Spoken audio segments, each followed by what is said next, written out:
Yesus waktu itu adalah 100% Tuhan. Yesus buang air, berarti Tuhan itu buang air tadi, begitu ya? Ini pikiran saya yang definisi Tuhan menurut Kristen. Definisi Tuhan. Tuhan itu apa sebenarnya? Apakah tidak pernah terfikirkan oleh ibu misalnya? Di Kristen itu kok muter-muter ya? Kristen itu seperti menutup otak. Kalau Yesus itu manusia tapi Tuhan tapi manusia. Itu pikiran apa yang terjadi? Kayak anak kecil. Dia terikat oleh waktu, terikat oleh tempat. Itu dia manusia. Jadi Tuhannya ibu itu terikat oleh waktu, terikat oleh tempat. Dia capek, dia tidur. Itu tuh. Orang seperti ini disejajarkan dengan Ustadz Solihin. Suka klaim biasa. Klaim. Ini betina jahanam tidak bisa disejajarkan ya. Ini ngomong apa? Dalam Islam tidak boleh ya manusia menyembah manusia. Kan saya udah bilang. Benar. Pokoknya ibu otaknya udah benar deh. Kalau Yesus bukan saya boleh manusia. tanya bapak dong, masa bapak tanya saya? Bentar dulu. Ibu otaknya sudah benar ya. Sudah paling top sedunia. Yesus bukan manusia. Saya ini berguru sama ibu. Sabar, ya elah. Saya ini berguru sama ibu. Ya Bu. Saya ini murid ibu nih sekarang di posisi. Bukan sebagai debater. Saya tidak debat. Iya, saya ngerti. Saya tidak mendebati.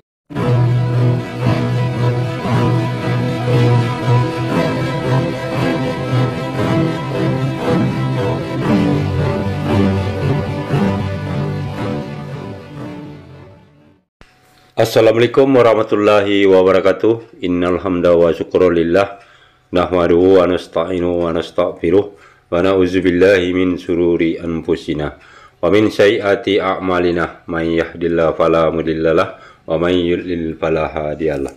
Allahumma shalli wa sallim ala sayyidina Muhammadin wa ala alihi wa sahbihi ajmain, amma ba'du. Puji syukur kehadirat Allah Subhanahu wa taala karena kita diberi waktu dan kesempatan berjumpa kembali melalui channel Salam Satu Akidah.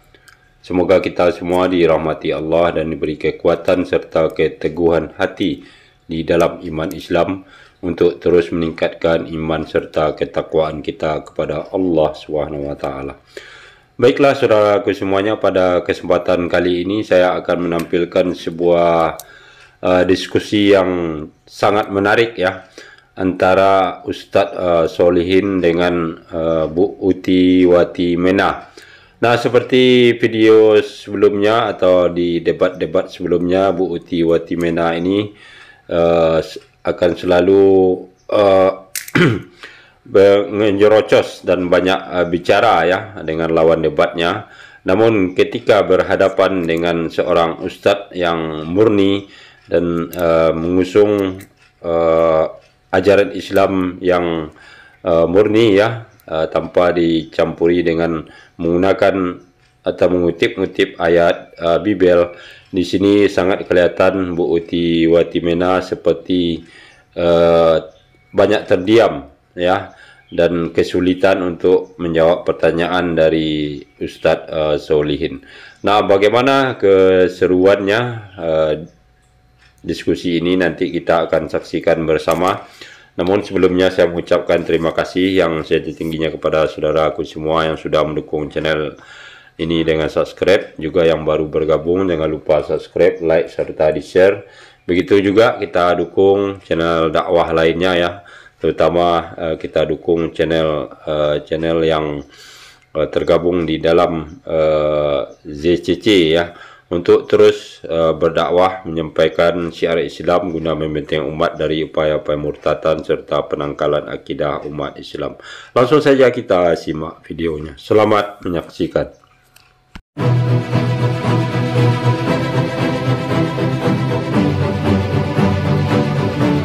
Tuhan itu lelah, Tuhan itu bersedih, karena 100% Tuhan.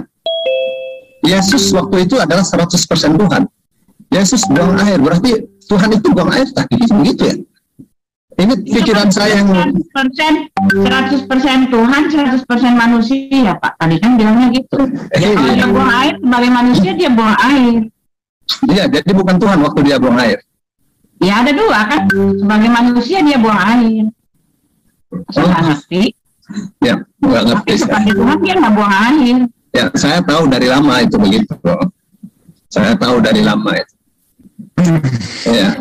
Tapi kalau misalnya ya ditanya definisi Tuhan itu seperti apa sih? Definisi Tuhan menurut Kristen. Definisi Tuhan.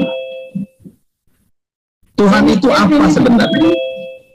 Definisi Tuhan menurut Kristen, Tuhan itu adalah pangkal dari segala sesuatu. Dia adalah pencipta, dialah yang memiliki kita, dan dia adalah Tuhan dari segala Tuhan, Bapa dari segala Bapa gitu. Itu dia definisi Tuhan itu. Waktu itu ya, apakah tidak pernah terfikirkan oleh ibu misalnya ya, waktu Allah itu adalah Bapaknya Tuhan? Kenapa? Berarti Tuhan kan katanya ada Allah Bapa kan? Iya. Allah Bapa, Allah Anak. Ya. Iya. Allah Bapa, Allah Anak. Allah punya anak ya. Iya. Allah punya istri. Gitu kan? Berarti Allah Allah punya punya anak mertua. Itu kan pandangan dari Bapak sendiri. Tuhan Bapa itu kan katanya kan Muhammad menerima wahyu gitu kan, menerima wahyu yang mengatakan Tuhan punya anak, tetapi wahyu yang datang dari Tuhan itu salah gitu ya, karena sebentar saya ini dulu ya, karena tidak sesuai dengan apa yang kami punya gitu. Ngerti nggak maksud saya? Nggak ngerti. Terangkan yang tegas. Nah, saya matikan dulu, saya punya ini biar nggak itu. Aduh ya. Ya, jadi pertanyaan Bapak tadi apa Pak? Maaf. Apakah Ibu tidak pernah pikirkan bahwa kalau Tuhan punya Bapak, berarti Tuhan punya istri, punya. Nah itu. Maaf, Tuhan punya ibu. Pikirkan, apakah tidak terpikirkan kalau Tuhan punya Bapa itu artinya Tuhan punya ibu? Itu kan pandangan dari orang yang tidak mengerti ya. Loh, bentar ini saya udah masuk belum? Sudah ya? Sudah ya, kalau gitu ya. Itu kan pandangan orang yang sama sekali tidak mengerti ini ya. Yang jadi pertanyaan saya, bagaimana Tuhan tidak tahu gitu? Kan di situ dikatakan bahwa Tuhannya Elohim itu adalah Allah Subhanahu wa Ta'ala sendiri. Di tempat kami Allah yang seperti itu bukan Allah Bapa, Allah Anak, itu bukan bicara soal daging ya, bukan bicara soal daging lahiriah, enggak ngomong soal begitu Pak. Ya, Allah Bapa itu artinya Tuhan pencipta kita. Ya, itu adalah hubungan dalam soal rohaniah Pak. Bukan bicara soal daging. Nah, kalau di tempat Bapak kan Tuhan Bapak mengira bahwa Allah Anak, Allah Bapa itu adalah hubungannya soal daging lahiriah. Jadi soal anak dalam biologis, tetapi jelas Alkitab menyatakan Allah Bapa, Allah Anak itu bukan bicara soal lahiriah. Jadi pertanyaan saya, bagaimana Allah nggak ngerti gitu loh Pak. Jelas di tempat kami Allah Anak, Allah Bapa itu bukan bicara soal lahiriah. Makanya dikatakan bagaimana Tuhan punya anak kalau dia nggak punya istri. Itu kan bicara soal lahiriah Pak. Sedangkan dikatakan anak itu, anak di tempat kami bukan bicara soal lahiriah. Itu bicara soal hubungan kasih. Itu bicara soal rohani Pak. Nggak selalu ya dikatakan anak Allah itu bukan berarti nggak selalu dimaksud sebagai itu adalah anak lahiriah. Saya anak Allah bukan berarti Allah yang memperanakkan saya, enggak Pak. Saya anak Allah, buat kami itu adalah kami ini umat Allah, ciptaan Allah, gitu loh Pak. Oh berarti Yesus anak Allah, berarti Yesus ciptaan Allah, begitu kan? Nah kalau untuk Yesus kan jelas ada di Alkitab kan di dalam Yohanes 1 itu kemuliaan sebagai anak tunggal Bapa. Nah bagi Yesus itu ada pengecualian. Ya, nama Yesus itu anak tunggal Bapa. Kalau dalam bahasa Inggris namanya the Son of God, dan dia disebut anak Allah ya. Anak Allah ditulis ya dari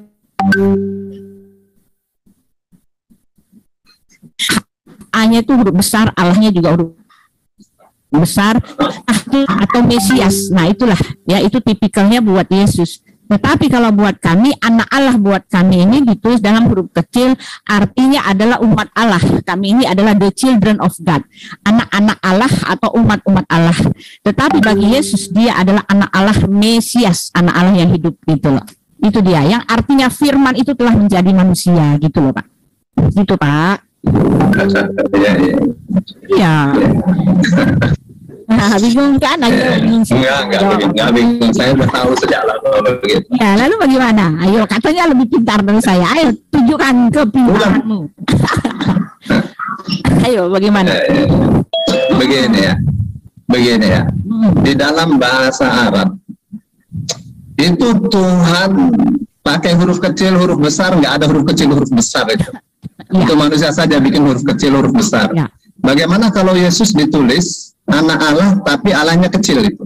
Enggak. Berubah enggak mana? Jadi tipikal Pak, tipikal ya. Jadi itu bukan masalah huruf kecil, huruf besar, tetapi memang ketika dia merujuk kepada Yesus memang disebut dalam huruf besar gitu kan. Memang begitu Pak. Setiap yang merujuk kepada Tuhan, merujuk kepada Yesus, pada Elohim, pada YHWH itu selalu huruf besar. Ada yang namanya contohnya malaikat Tuhan.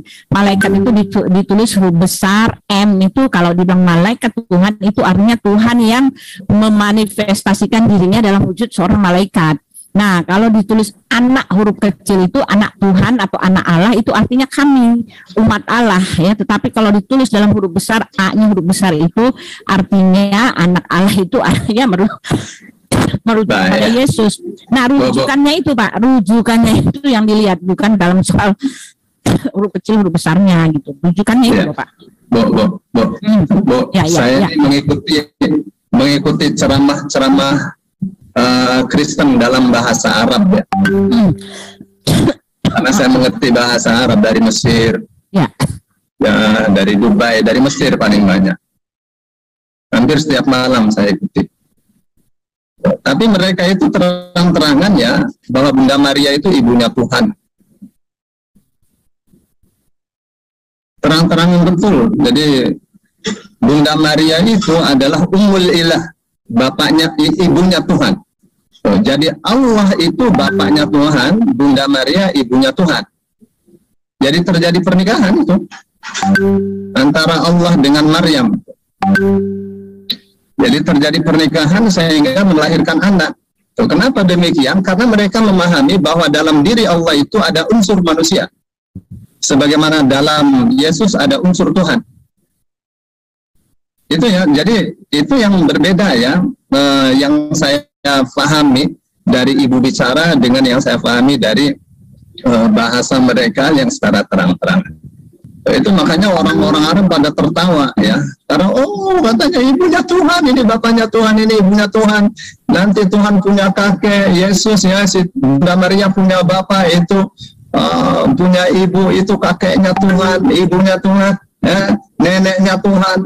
Waduh, Tuhan punya ibu, punya bapak, punya nenek, punya kakek. Terus jadi apa ya definisi Tuhan berarti itu? Maksudnya? Jadi begini Pak ya. Tidak jelas. Kalau dalam Islam itu ya, Tuhan itu satu ya, tempat meminta. Terus tidak beranak, tidak diperanakan, berbeda dengan siapapun, berbeda dengan apapun. Itu Tuhan dalam Islam itu jelas sekali. Tapi di Kristen itu kok muter-muter ya. Kristen itu seperti menutup otak. Kalau Yesus itu manusia tapi Tuhan tapi manusia. Itu pikiran apa itu tercipta? Kayak anak kecil. Kayak anak kecil. Oh, ini menjelma kayak Doraemon itu. Kayak Doraemon menjadi apa? Kok begitu ya? Nah, itu kan karena Bapak tidak tahu apa-apa Pak mengenai kami. Jadi iya, karena kami ikan orang nggak tahu, makanya ada banyak pertanyaan ya. Kalau banyak pertanyaan, sebentar Pak, banyak pertanyaan itu artinya memang tidak tahu gitu loh. Kalau udah tahu banyak ya nggak, apapun pertanyaan orang bisa dijawab. Tanya apa dari saya? Ya, poinnya Pak Ustadz. Bu, ini kelasnya bukan kelas Ustadz, dia nggak ngerti. Jangan belain sekarang. Oke, mari dites ya. Sekarang saya mau nanya Pak ya. Saya mau nanya, bagaimana mungkin mengatakan bahwa bagaimana mungkin ya Tuhan punya anak sedang dia tidak punya istri. Sedangkan di dalam kitab kami yang dimaksud anak itu tidak sama dengan konsep dari Allah. Lalu bagaimana mungkin Allah mengklaim bahwa dia adalah Elohim itu? Ya, Elohim itu mengatakan anak Allah dan Allah Bapa itu bukan dalam hal biologis daging.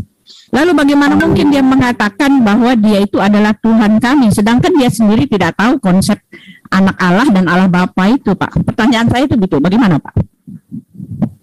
Di dalam 2 Samuel 7 ayat 14, coba Bapak lihat ya. Coba ini saya mau itu coba lihat ya, 2 Samuel 7 ayat 14. Aku akan menjadi bapaknya dan ia akan menjadi anakku. Ini perkataan Elohim loh. Ya, dia akan menjadi bapa buat kami. Apakah dia yang beranakin kami?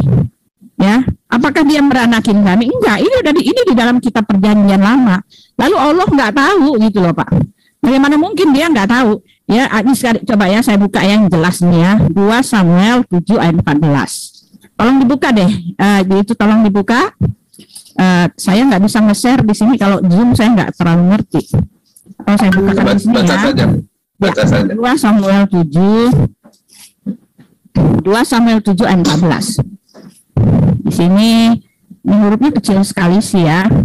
Nah, di sini dikatakan begini.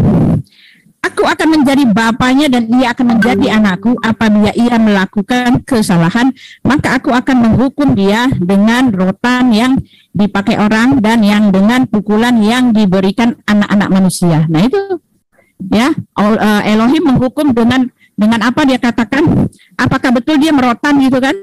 Ini nggak bicara tentang yang jasmani loh, Pak. Ya, ia melakukan kesalahan. Apabila ia melakukan kesalahan, maka aku akan menghukum dia dengan rotan yang dipakai orang. Pernahkah Tuhan menghukum manusia dengan rotan yang dipakai orang? Pernahkah Allah Elohim itu melahirkan anak? Ini sama sekali nggak bicara tentang soal lahiriah daging. Dan pertanyaan saya, bagaimana Allah nggak tahu itu loh, Pak, konsep anak dan bapak itu gimana Allah nggak tahu? Ayo. Itu bukan itu pertanyaan yang tidak perlu ada itu. Nah, jawab aja, saya kan jawab Bapak. Bukan itu. Kasih kesempatan saya ngomong. Ya, Ini saya maaf, saya mau bicara dengan Pak Ustadz. Udah dengan Pak Ustadz dulu, maaf ya, boleh enggak? Ya, ayo Pak. Kita lagi uji. Kalau Pak Ustadz maaf, Indra mau menguasai Quran, tetapi dia tidak menguasai Bible. Jadi Anda bertanya salah itu. Jangan dibelain, maaf, jangan dibelain. Ya, silakan Bapak. Ya, saya dari awal dengan Pak Ustadz, jangan dibelain. Saya dari awal saya akan bicara perspektif Al-Quran. Ya, silakan. Ya. Menurut saya itu pertanyaan itu tidak perlu ada. Ya, pertanyaan itu tidak perlu ada. Ya, lalu kenapa? Bagaimana mungkin Allah tidak tahu kalau Allah akan mengambil anak dan sebagainya? Pertanyaan itu tidak perlu ada, karena Tuhan itu tidak punya anak. Tuhan itu berbeda dengan makhluknya. Itu dalam Islam. Saya ini berbicara bukan dalam konsep Kristen, Ibu. Saya ini berbicara dalam konsep Al-Quran. Dalam konsep Islam, Tuhan itu mutlak berbeda dengan manusia. Dalam konsep Islam, di dalam diri Tuhan tidak ada unsur manusia. Seperti manusia tidak ada di dalam manusia unsur ketuhanan, nggak ada. Nggak ada. Jadi di dalam Islam konsep Tuhan itu mutlak berbeda dengan makhluk. Tuhan itu berbeda dengan makhluk. Tuhan itu berbeda dengan manusia. Tapi Kristen ini ya, dia menutup akal pikirannya. Yesus itu 100% manusia, 100% Tuhan. Memang begitu. Nah, sekarang kalau begitu kesimpulannya adalah jangan pernah menyamakan bahwa Tuhan Bapa itu adalah Tuhan kami. Itu dia, Pak. Karena yang ada di Alkitab yang saya terangkan itu yang seperti inilah konsepnya. Ya, Tuhan kami, Yesus itu adalah Tuhan yang datang menjadi manusia. Ketika dia menjadi manusia, dia betul-betul 100% manusia. Dia berbicara seperti manusia, bahkan dia mati di kayu salib itu berdarah-darah dan dia merasakan sakit, bahkan dia berteriak-teriak. Karena apa? Karena dia sudah 100% manusia gitu loh, Pak. Inilah yang perlu Bapak ketahui ya. Jangan berharap kalau Tuhan itu datang sebagai Tuhan ya dengan suara yang bergelegar dengan saya tahu lama ya. Ya enggak. Makanya. Jadi kalau Bapak mengatakan konsep Tuhan jadi benar dong. Tidak bisa sama, jangan disamakan gitu. Jangan mengklaim bahwa Tuhan Bapak adalah Tuhan kami. Jangan mengklaim. Karena Kan ada ilmuwan menulis Tuhan telah mati. Berarti benar dong. Yesus kan 100% Tuhan kan, terus mati gitu. Jadi betul dong, dia menulis Tuhan telah mati. Maksudnya? Itu dia menulis, kan kata Ibu, Yesus itu 100% Tuhan, 100% manusia. Terus Yesus mati berdarah-darah, Tuhan telah berdarah-darah, terus mati, Tuhan telah mati. Benar nggak dia punya tulisan begitu? Di mana itu? Di mana? Ada tulisan. Ya, Tuhan telah mati itu. Tuhan telah mati itu panggilan untuk Tuhan Yesus. Makanya Yesus mengatakan bukan semua orang menyebut aku Tuhan. Tetapi saya mau tanya Pak, kalau Tuhan itu Entar dulu. Pernyataan bahwa Tuhan telah mati itu benar apa salah? Betul, memang Tuhan mati sebentar.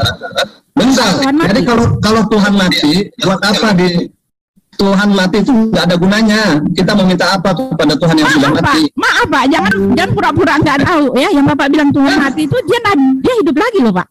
Itu yang Bapak harus mengerti ya. Dia nggak selesai sampai di situ. Kalau dia mati dikubur dan tidak bangkit lagi, Bapak boleh bilang oh Tuhan kami mati. Tetapi maaf, dia satu-satunya mayatnya yang nggak ada di muka bumi ini. Maaf Pak, itu kenyataan yang harus Bapak terima. Terima kenyataan Yesus satu-satunya yang tidak tunduk pada maut tidak berkuasa atas dia. Adapun dia mati itu kan dalam ritual Pak. Ritual pengampunan dosa. Itu omongan yang diputar-putar saja ya. Oh tidak, itu fakta. Enggak. Yesus bangkit itu disaksikan orang, semua berbukti Pak. Dia sekarang sudah ada di sorga. Apapun yang kalian sangkal itu tidak bisa, karena itu menyalahi sejarah dan menyalahi fakta. Yang Bapak bilang mati itu enggak, dia hidup loh Pak. Makanya Alkitab mengatakan sia-sialah iman kami kalau Yesus itu tidak bangkit. Tetapi maaf, Yesus bangkit, bahkan dia bersama-sama dengan muridnya 40 hari setelah itu. Dia menyatakan dirinya Pak kepada orang. Yang akhirnya tuh hasilnya adalah Yesus ada. Sekarang dia masih ada. Makanya begitu banyak orang bisa ketemu dengan dia. Kesaksian begitu banyak, dia ada. Dia satu-satunya yang tidak ada jasadnya di muka bumi ini Pak. Itu yang harus Bapak ketahui. Kalaupun dia mati bagi dosa-dosa manusia. Dia harus menghukum dosa itu, mati 100% dan turun ke dalam kerajaan maut. Tetapi maut sendiri tidak berkuasa atas dirinya. Satu-satunya yang tidak tunduk pada kuasa maut adalah Yesus. Itu yang harus Bapak ketahui. Itu faktanya. Jadi jangan selesaikan di situ. Ya, perjalanannya masih panjang. Tidak bisa. Ya, kalau dalam Islam, maaf Ibu kan bicara perspektif Kristen. Ya kan? Saya ini berbicara perspektif Islam. Kalau mati terus bangkit lagi, itu semua manusia mati akan bangkit lagi dalam perspektif Islam ya. Hadis Rasul Shallallahu Alaihi Wasallam mengatakan, "Idza mata ibnu Adam kulluhu yabla illa ajbad nabi fa kulluhu yurakkab." Faminhu yurakkab. Setiap manusia akan mati. Dan apabila sudah mati, semuanya akan hancur bersatu lagi dengan asalnya, yaitu debu. Bersatu lagi dengan tanah. Ada satu yang tidak hancur, yaitu tulang ekor. Karena dari tulang ekor itulah manusia akan direkonstruksi kembali. Akan bangkit lagi juga manusia, semua. Ya, tetapi masalahnya jadi yang bangkit, bentar, belum selesai. Kata Ibu kan, jangan sampai di situ. Yesus mati tapi bangkit lagi. Kita manusia semua mati, nanti akan bangkit lagi juga. Jadi Ibu mengatakan satu-satunya yang tidak tunduk pada kematian tadi bilang Tuhan mati. Sekarang bicara tidak tunduk pada kematian. Kalau namanya Yesus hidup lagi dong. Ya, kita semua juga akan mati nanti hidup lagi. Siapa bilang kita tidak hidup lagi? Akan hidup lagi. Akan dibangkitkan. Nanti ada yang masuk neraka, masuk surga, hidup lagi. Nah, sekarang pertanyaan saya. Sebentar. Manusia ini didesain untuk rusak. Ibu nanti mati, kita mati. Nanti akan dibangkitkan, akan diadili. Setelah itu, manusia didesain untuk rusak, tapi ruh manusia yang sekarang kita tidak bisa melihatnya, ruh itu didesain oleh Allah sebagai makhluk. Ruh itu didesain oleh Allah sebagai makhluk yang kekal. Ada yang kekal di neraka, ada yang kekal di surga. Sebagaimana manusia, ada yang menyembah Allah, ada yang menyembah manusia. Ada yang menyembah Allah, ada yang kufur kepada Allah. Semua kita ini akan dibangkitkan, akan hidup lagi. Apakah kalau kita akan dibangkitkan, kalau kita bangkit berarti kita tidak tunduk pada kematian? Tadi bilang Yesus mati, Tuhan telah mati, tapi jangan sampai di situ. Satu-satunya yang tidak tunduk pada kematian Yesus. Apa? Tadi bilang Yesus mati, sekarang tidak tunduk pada kematian. Ya, sekarang saya bisa ngomong. Jujur. Ibu tadi mengatakan, iya Tuhan telah mati. Iya. Tapi setelah itu ibu bilang satu-satunya orang yang tidak tunduk pada kematian adalah Yesus. Iya. Tadi bilang, ya kalau mati, bentar. Tadi ibu bilang benar, ya Tuhan telah mati, ya kan? Terus ibu sangkal. Bentar dulu. Bapak, ibu sangkal. Ibu kan sangkal kan? Mau berapa lama? 1 detik, 2 detik, tapi ibu sudah mengatakan benar. Bentar. Ya. Nah, sekarang boleh saya bicara dong. Masa nggak boleh? Saya belum selesai. Nah, Bapak 10 menit, saya 1 menit gitu. Selesaikan dulu saya. Ya, silakan. Karena ini direkam. Ini kan direkam. Nggak tahu direkam atau tidak. Mungkin tidak direkam. Baik, nggak apa-apa. Ibu bilang, saya kan tanya, kalau begitu Iya, di live Ustaz, di live. Ya. Kalau begitu, benar dong. Nietzsche itu menulis Tuhan telah mati. Ibu bilang iya benar. Ya.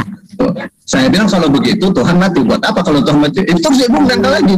Jangan sampai di situ dong. Itu Yesus bangkit lagi. Satu-satunya yang tidak tunduk pada kematian adalah Yesus. Karena dia bangkit lagi. Saya katakan, ini manusia semua akan mati, tapi semua akan dibangkitkan. Apakah karena semua akan dibangkitkan, akan bangkit lagi berarti tidak tunduk pada kematian? Nah, sekarang saya boleh ngomong? Ya, silakan. Ya, Bapak bicara berapa menit tadi ya, jadi harus fair ya, jangan. Ya, sekarang gini Pak ya, kalau Bapak akan dibangkitkan itu konteksnya kapan Pak? Jawab saya dulu. Pada hari penghakiman atau sekarang? Saya mau tanya, jawab dulu Pak. Dan siapa yang akan membangkitkan manusia itu? Di Alkitab kami mengatakan yang akan membangkitkan semua orang dalam kubur itu adalah Yesus. Tercatat di kitab kami. Dan aku akan membangkitkan, dia yang berkuasa membangkitkan orang mati.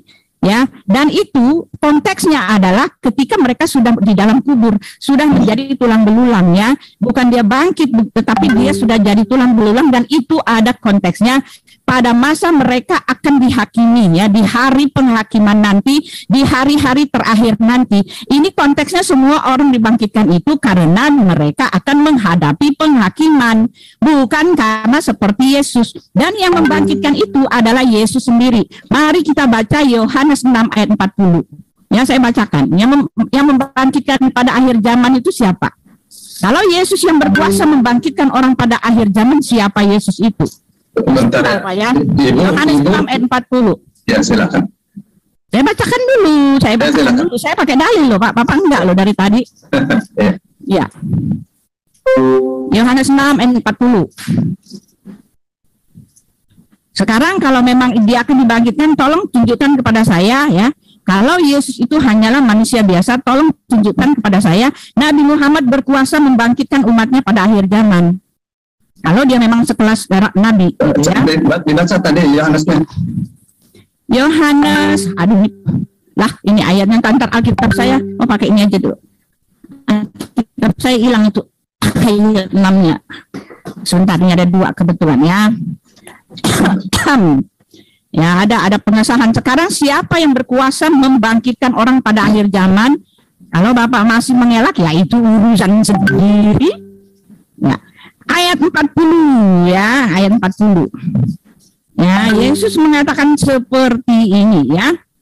Sebab inilah kehendak Bapakku, yaitu supaya setiap orang yang melihat Anak dan yang percaya kepadanya beroleh hidup yang kekal. Nah itu dia, kehendak Elohim adalah semua orang yang percaya kepada Yesus yang Anak Allah itu mempunyai kepastian keselamatan masuk surga, ya kan? Dan supaya aku atau Yesus membangkitkannya pada akhir zaman. Ini pernyataan pengakuan Yesus loh. Yesus membangkitkan orang pada akhir zaman.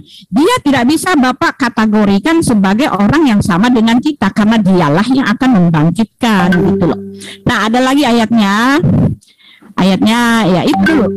Jadi bagaimana Bapak bisa mengatakan ini? Ayo silakan dijawab, silakan dibantah sepintar-pintarnya pikiran Bapak, silakan semampu-mampunya.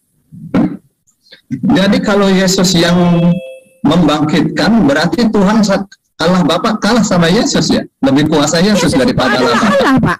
Yesus itu adalah Allah. Terserah percaya atau tidak, dia adalah Allah. Ya karena apa? Karena sudah dinubuatkan. Saya percaya. Jadi Allahnya Ibu itu pernah mati, pernah berdarah-darah, pernah buang air, pernah lelah. Aku percaya. Bicara dalam kapasitas manusianya. Jadi gini Pak. Aku sebentar. Aku percaya itu Allah Ibu itu. Allah Ibu itu buang air kapasitas manusia. Itu Allah Ibu kan? Iya. Allah Ibu itu kan, Ibu punya Allah. Allah Ibu tuh 100% Allah, 100% manusia. Iya. Ya kan? Aku percaya itu konsep Ibu seperti itu. Jadi Allah Ibu itu punya dua pribadi. Ya kan? Dua pribadi 100% Allah, 100% manusia. Ya. Jadi menjadi manusia dia buang air, dia tidur, dia seperti itu kan? Iya. Itu kan Tuhan Ibu. Maka benar Tuhan Ibu tuh mati. Tapi Ibu sampai sendiri. Tetapi kan saya bilang jangan berhenti di situ tuh. Iya, tapi kan pernah mati. Ya udah. Kejadian. Nggak boleh. Pernah mati. Hasil akhirnya adalah hasil. Nah sekarang dia mati untuk apa? Kematiannya sudah dikasih tahu, bahkan sudah dinubuatkan bahwa dia akan mati dan akan bangkit lagi. Ribuan tahun, ratusan tahun sebelumnya udah dikasih tahu. Ini karya Allah loh Pak. Ibu, kan katanya 100% manusia kan? Iya. Manusia itu didesain rusak. Manusia itu didesain oleh Allah untuk tunduk pada waktu. Ya, dia terikat oleh waktu, terikat oleh tempat. Itu dia manusia. Jadi Tuhannya Ibu itu terikat oleh waktu, terikat oleh tempat. Dia capek, dia tidur. Itu Tuhannya Ibu tuh. Dalam Islam Tuhan itu tidak ada yang namanya ngantuk. Nah, sekarang saya boleh tanya, Pak. Boleh tanya enggak? Jangan cuma menyerang. Ini namanya menyerang. Sudah. Enggak bisa, Pak. Harus sama. Kalau gini saya minta timer. Ya, Ibu. Timer, jangan. Ya. Nah, sekarang saya mau tanya, Pak. Tuhan yang menjadi manusia, apakah dia itu manusia yang dijadikan Tuhan? Jawabnya apa? Tuhan yang menjadi manusia itu namanya Doraemon. Oh tidak, itu Tuhan yang berkuasa, itulah Tuhan. Kalau Bapak tidak tahu konsep Tuhan yang bisa melakukan segalanya, itu artinya Tuhan Bapak tidak seperti Tuhan kami. Allah yang mampu melakukan apapun yang dia mau. Ya, ketika dia menjadi manusia, bahkan dia sudah mempersiapkannya. Dia bekerja begitu profesional. Ya, dia sudah menubuatkan. Ketika Bapak mengatakan Tuhan Bapak Maha Kuasa, Maha Bisa, lah, kenapa bingung? Kenapa bingung Tuhan menjadi manusia? Kenapa bingung? Kalau Bapak bingung, itu artinya Tuhan Bapak memang tidak pernah menyatakan diri, tidak punya mujizat, tidak bisa apa-apa, cuma mengklaim. Nah, kalau kami enggak, Pak. Kami percaya Tuhan kami jadi manusia karena memang dia jadi manusia, karena dia mampu, karena dia Tuhan. Apa sih yang dia nggak bisa, Pak? Tuhan itu nggak bisa apa? Kalau Bapak mengatakan Tuhan nggak bisa jadi manusia, itu bukan Tuhan, Pak. Itu yang harus Bapak punya konsep. Itu bukan Tuhan. Yesus itu Tuhan yang jadi manusia, bukan manusia dijadikan Tuhan. Jangan dibolak-balik. Oke? Ya, itu ya, Yesus itu dikenal sebagai Tuhan. Itu kapan itu? Yesus itu adalah Tuhan tercatat sebelumnya, Pak. Ya, kapan itu? Yang pertama kali tahu Yesus itu Tuhan itu siapa? Yang pertama kali tahu Yesus itu Tuhan sudah dikenal, bahkan dia sudah ditunggu-tunggu kedatangannya, Pak. Ya, tergantung orang terima atau enggak. Saya mau tanya, saya terima itu Tuhan Ibu. Oke, Bu? Ya. Saya terima itu Tuhan Ibu 100% saya terima. Itu Tuhan Ibu. Saya mau tanya, Yesus sejak kapan dikenal sebagai Tuhan? Siapa yang pertama kali mengenal Yesus sebagai Tuhan? Yesus sejak kapan dikenal sebagai Tuhan? Maaf, sejak lahirnya pun malaikat sudah memberitahu. Ya kan? Malaikat sudah kasih tahu, hari ini telah lahir bagimu Kristus Tuhan di kota Daud. Sejak kelahirannya orang sudah menunggu-nunggu kedatangan Mesias itu. Ya, karena dia sudah ditunggu-tunggu, lalu dikonfirmasikan, inilah yang kamu tunggu-tunggu itu, Mesias itu, anak Allah itu. Oke? Jadi kalau Bapak mengatakan itu tahun berapa? Dia jadi Tuhan, sebentar, sejak dahulu kala, Pak. Sejak dahulu kala. Sejak dahulu kala itu kapan? Nah, sejak dahulu kala, sejak langit dan bumi ini, sejak di kejadian, sejak Allah itu adalah kekal, dari kekal kepada kekal. Di dalam Yohanes 17 ayat 5. Bentar dulu. Ya, pokoknya Ibu mau baca apa saja oke ya? Baca apa saja oke. Ibu mau pakai dalil setumpuk oke. Ya, saya mau tanyakan, kata Ibu sejak sedia kala. Oke. Ibu tahu Nabi Ibrahim? Saya nggak tahu Nabi Ibrahim, yang ada di Alkitab kami Abraham, Pak. Oke, Abraham. Ya, Abraham itu terjemahan aja itu. Bahasa Arabnya Ibrahim. Tapi Abraham bukan orang Arab, Pak. Harusnya orang Arab yang mengikuti perkataan. Tahu. Jadi jangan suruh kami mengaku Ibrahim karena dia bukan orang Arab. Ya udah, Abraham. Abraham. Yesus juga bukan orang Yunani itu. Ya, silakan Pak. Baik, Abraham deh. Abraham itu kenal Yesus nggak? Nah, sekarang ketika Bapak mengatakan Abraham itu kenal Yesus, Bapak nggak tahu ceritanya. Ya, sebelum Yesus jadi manusia, Yesus sudah mengatakan dia pernah menghampiri Abraham. Ya, kita lihat di dalam Abraham itu pernah dihampiri oleh Yesus. Sebagai apa? Ketika Abraham ditemui oleh 3 orang malaikat, salah satunya itu adalah Yesus. Malaikat Tuhan itu tercatat di Alkitab bahwa dia adalah Allah sendiri yang menjadi manusia, gitu ya. Yang saya bilang tadi ya, ketika ditulis malaikat Tuhan, itu artinya Tuhan sendiri yang menyatakan diri sebagai malaikat. Nah, di dalam Kejadian 17, Bapak bisa melihat ya, bahwa Abraham pernah dihampiri oleh 3 orang, dan 3 orang itu mengatakan bahwa Abraham akan melahirkan Sarah. Salah satunya adalah Yesus. Itu tercatat di kitab kami, Pak. Ya, jadi ketika Bapak mengatakan Abraham kenal Yesus, nah, justru dia dihampiri oleh Yesus. Pada waktu itu sebelum dia datang menjadi manusia, dia adalah malaikat Tuhan. Nah, di dalam Yesaya 63 jelas sebentar. Sebelum dia jadi manusia, dia adalah malaikat Tuhan, Pak. Saya mau ya, ada pernyataan dari Abraham bahwa dia kenal Yesus. Ada nggak di kitab suci itu? Nah, sekarang itu pertanyaan, katanya Bapak udah belajar Alkitab. Ya, Bapak udah belajar Alkitab. Aku tanya, ada nggak Abraham mengatakan aku dihampiri oleh Yesus? Itu yang ketiga orang itu. Nah, sekarang begini Pak ya, ketika Bapak mengatakan, ada nggak Abraham mengatakan dia bertemu Yesus? Loh, Yesus belum ada. Yesus baru ada ribuan tahun. Bapak harus tahu kronologisnya. Ya, kronologis Yesus baru muncul 1000 tahun setelah itu ya. Tapi Abraham pernah dihampiri oleh 3 orang malaikat itu, dan salah satunya adalah Yesus. Yesus sudah mengkonfirmasikan dia. Dia sudah berarti Yesus itu malaikat, bukan Tuhan. Sudah saya bilang ya, pada waktu ya Tuhan kami ini menampakkan diri, Pak. Jadi jangan disama-samakan dengan konsep Tuhan Bapak ya. Pada waktu dia belum datang menjadi manusia, dia menampakkan diri kepada Musa itu adalah malaikat Tuhan. Dialah Yesus itu. Kepada beberapa nabi boleh tercatat, Bapak lihat itu ya, malaikat Tuhan. Dialah Yesus itu, Pak. Ya, pokoknya Ibu ngomong panjang boleh ya. Tapi saya mau stop di sini. Ya, kalau bicara Musa atau Moses, nggak tahu saya apa tuh bahasa. Ibrahim salah, harus Abraham. Kalau Musa, ya, taruhlah ini Musa ya, atau Moses, nggak ngerti saya. Ya, apakah orang Yahudi percaya dengan kata-kata ibu itu bahwa ia dihampiri oleh Yesus? Nah, sekarang ini ya saya baca dulu. Orang Yahudinya sepakat apa tidak?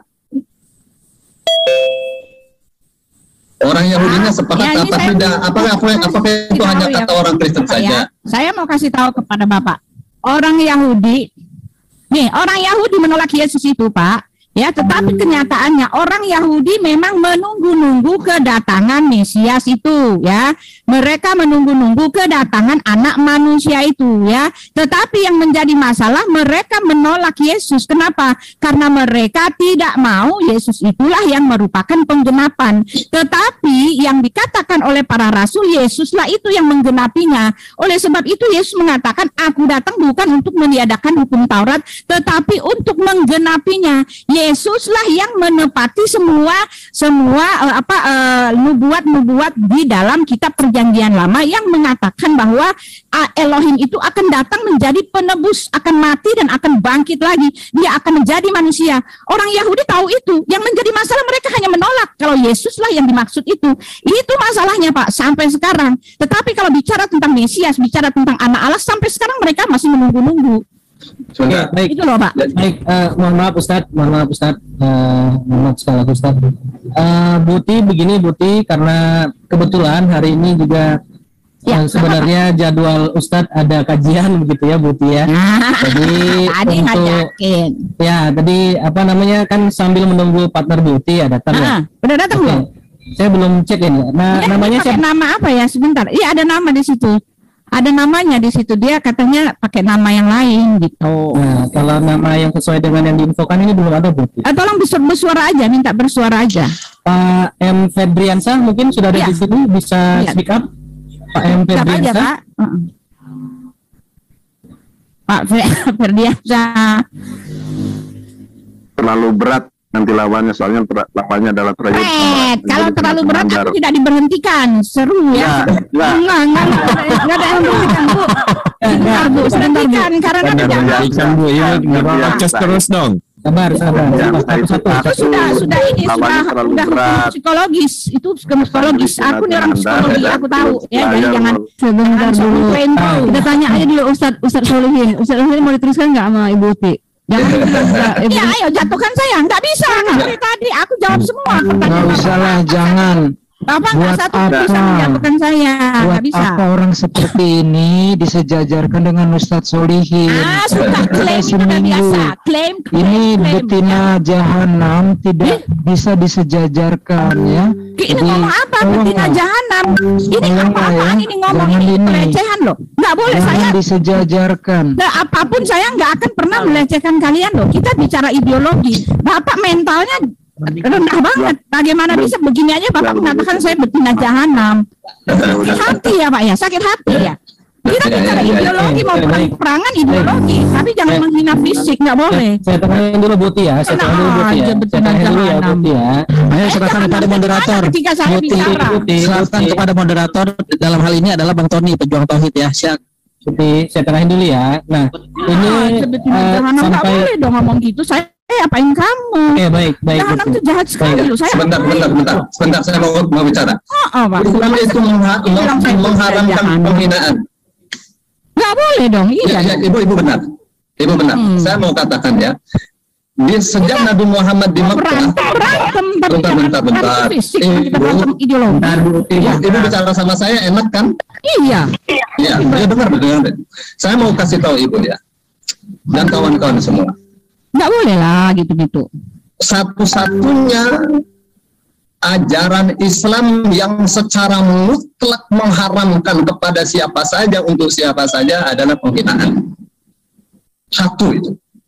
Itu Ustaz yang ngomong. Kok bisa ngomong? Al-Quran mengatakan wailun likulli humazatin lumazah. Celaka bagi setiap orang yang menghina orang di hadapannya dan menghina orang di belakang. Itu di Mekah. Waktu di Madinah puncakkan larangan penghinaan itu ketika Al-Quran mengatakan wala tasubbul ladzina yad'una min dunillahi, janganlah kalian menghina sesembahan-sesembahan selain Allah.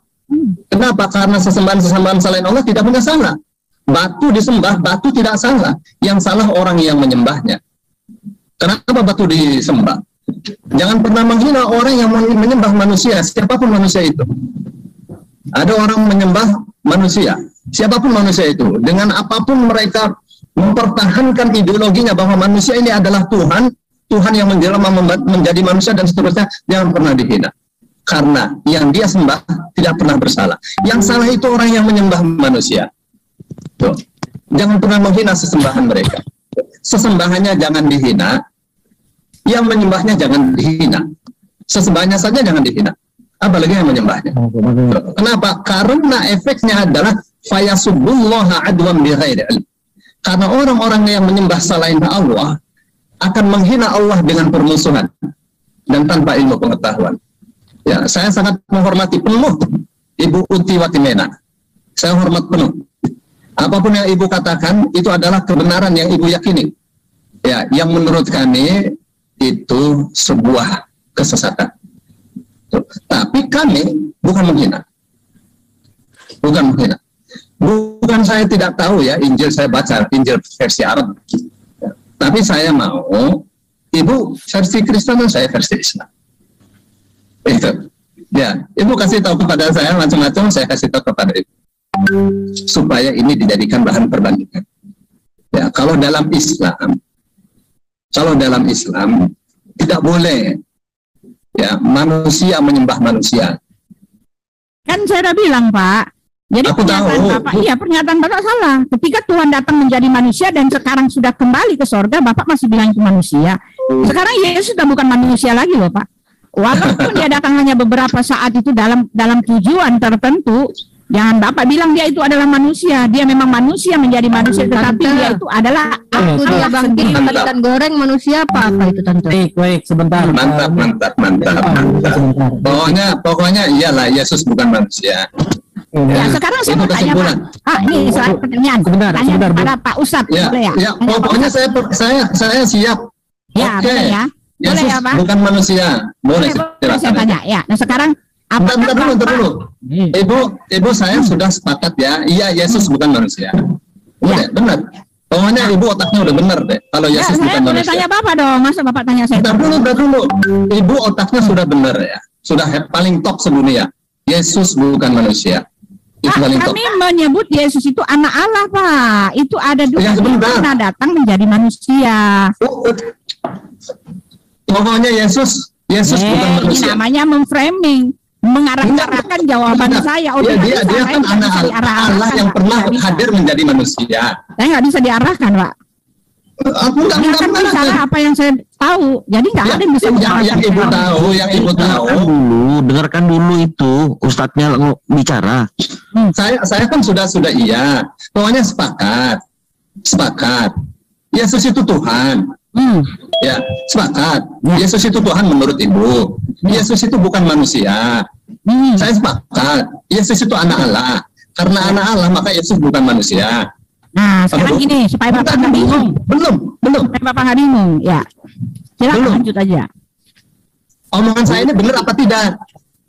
Kan saya udah bilang Allah kami. Bentar. Jawab saja benar apa tidak? Udah nanya, dijawab kok malah kayak gitu. Udah nanya, dijawab, nggak mau terima, aneh. Kan sudah dibilang. Apa nanya?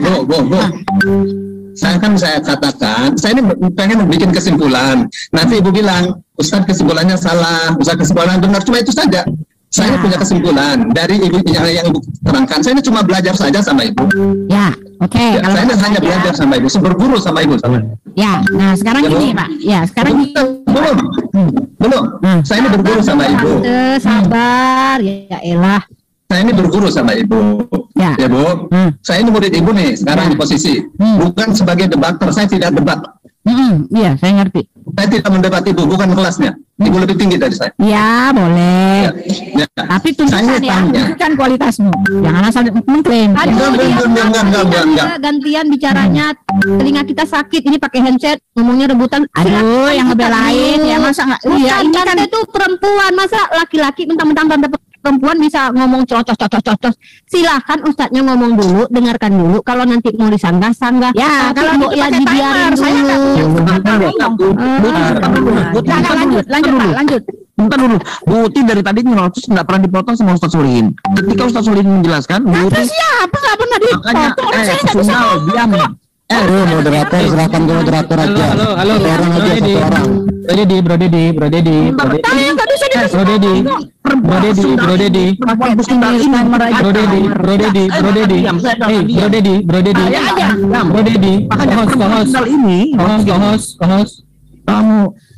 Tolong di. Oke, makasih ya. Jadi akhirannya udah dikasih host ya, tolong deh.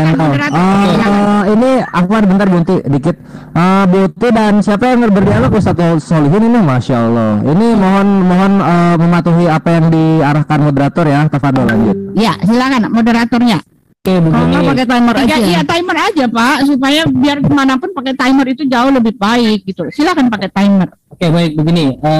sebelumnya saya minta izin ke Pak Ustadz dulu nih, karena kebetulan hari ini kan jadwal kajian Pak Ustadz nih, apakah berkenan untuk berdiskusi dengan Bu Uti atau seperti apa Pak Ustadz? Kalau memang sekiranya Ustadz lebih ke kajian, kami akan sediakan waktu khusus untuk Ustadz begitu. Jadi untuk Bu Uti nanti karena di sini banyak teman-teman debater Muslim ya yang sudah hadir juga. Jadi Bu Uti tinggal pilih nih Bu Uti begitu ya. Saya kembalikan ke Pak Ustadz nih, karena banyak juga jamaah yang menanti Pak Ustadz nih selama seminggu ini begitu Pak Ustadz. Ya, kalau saya sih ya diminta untuk ngobrol. Ya, diminta untuk kasih materi. Sekali Ustaz. Saya ini hanya orang yang mau belajar aja, Ibu. Bu Uti Watimena. Saya ini cuma belajar aja. Jadi karena orang belajar itu kan pengennya menyimpulkan. Jadi anggap saja saya ini murid Ibu, bukan sebagai debater. Saya nggak mau debat. Ustaz Solihin. Assalamualaikum warahmatullahi wabarakatuh. Kalau menurut saya begini, Ustaz Solihin, yang kami tunggu dari Ustaz Solihin adalah kajian Granada. Sungguh sayang sekali seminggu yang kita nantikan ini terlewatkan malam ini. Biarkanlah Uti Watimena itu yang menghadapi yang lainnya, jangan Ustaz. Baik, itu saran saya. Kita sudah menunggu kajian Granada ini Ustaz. Nanti banyak yang terlupakan nanti. Itu saran saya Ustaz. Monggo dilanjut. Ya, saya mau minta 5 menit aja ya. Oke, silakan. Setelah itu kita lanjut ke metode Granada ya. Oke. Andaikan Ibu Uti bisa baca Al-Quran dalam keadaan Ibu sudah masih Kristen, Ibu bisa baca Al-Quran, insya Allah dalam beberapa pertemuan Ibu sudah bisa menerjemah Al-Quran. Ya, saya ini mau menyimpulkan ya. Ibu bilang Yesus itu bukan manusia. Yesus itu adalah Allah yang hadir menjadi manusia. Oke, saya katakan kalau begitu, ya saya sepakat Yesus bukan manusia. Ya, saya sepakat Yesus bukan manusia. Seperti yang ibu yakini itu. Dia anak Tuhan atau Tuhan, oke, itulah. Jadi saya mau mengatakan luar biasa. Ya, orang yang mengatakan Yesus bukan manusia. Itu saja penutup saya. Assalamualaikum warahmatullahi wabarakatuh. Nah, demikianlah saudaraku semuanya. Cukup menarik ya diskusi yang berlangsung barusan antara Ustadz Solihin dengan Bu Uti Watimena. Dan di sini sangat kelihatan bahwa Pak Ustadz sangat logis serta menggunakan cara-cara tersendiri ya untuk menghadapi Bu Uti Watimena yang sama kita ketahui selalu berasumsi dengan kuat untuk berdebat dengan lawan-lawan debatnya. Nah, tentunya ini apa yang dibawa atau diusung oleh Ustadz Solihin untuk beradu argumen dengan Bu Uti Watimena ini, saya rasa bisa menyentuh ya sedikit demi sedikit sanubari dari Bu Uti Watimena ini perihal keyakinan dia bahwa Yesus adalah Tuhan, namun itu tidak serta-merta dipatahkan oleh Ustadz tadi ya, namun Ustadz mempunyai senjata untuk kembali mematahkan tersebut secara tidak langsung. Nah, ini sangat menarik dan kita harapkan Bu Uti ini sering-sering berdiskusi dengan Pak Ustadz ini, mudah-mudahan sedikit demi sedikit bisa terbuka hati dan pikirannya. Nah, demikianlah saudaraku semuanya, mudah-mudahan video tadi bisa bermanfaat, ada hal-hal positif yang bisa kita petik dari apa yang disampaikan oleh Pak Ustadz tentunya ya, dan yang dirasa tidak baik atau negatif yang dilontarkan oleh Bu Uti tentu kita buang jauh-jauh. Akhir kalam, terima kasih. Assalamualaikum warahmatullahi wabarakatuh.